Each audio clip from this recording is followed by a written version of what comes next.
There was a time when taking gold out of the US Federal Reserve was only for Hollywood to suggest. Fort Knox! Ha! It's for tourists! And Bruce Willis to stop.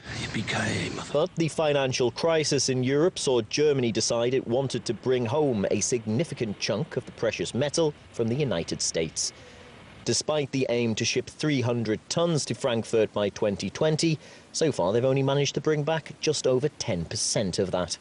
The Americans are taking good care of our gold. We have no reasons for mistrust. Not so, say critics of the slow progress. The $635 billion of gold in US vaults has never been fully inspected by Germany.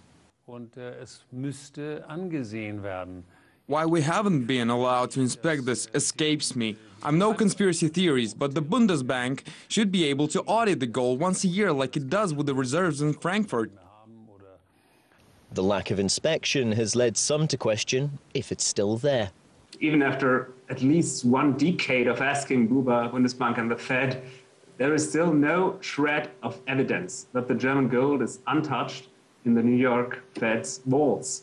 We are still missing, for example, published gold bar number lists, even though the US, the Federal Reserve, does publish these lists for their own gold. Germany has the world's second largest gold reserves, worth $141 billion. Currently 45% of that is stored in New York, 13% in London, 11% in Paris, although the 374 tons in France is set to be all returned to Germany. The rest is in the Bundesbank vaults in Frankfurt.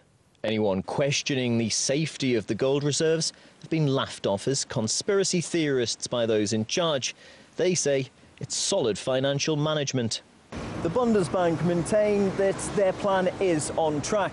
However, they do face a potential logistical headache as they try and return almost 700 tons of gold from New York and Paris back here to Germany safe and sound by the 2020 deadline.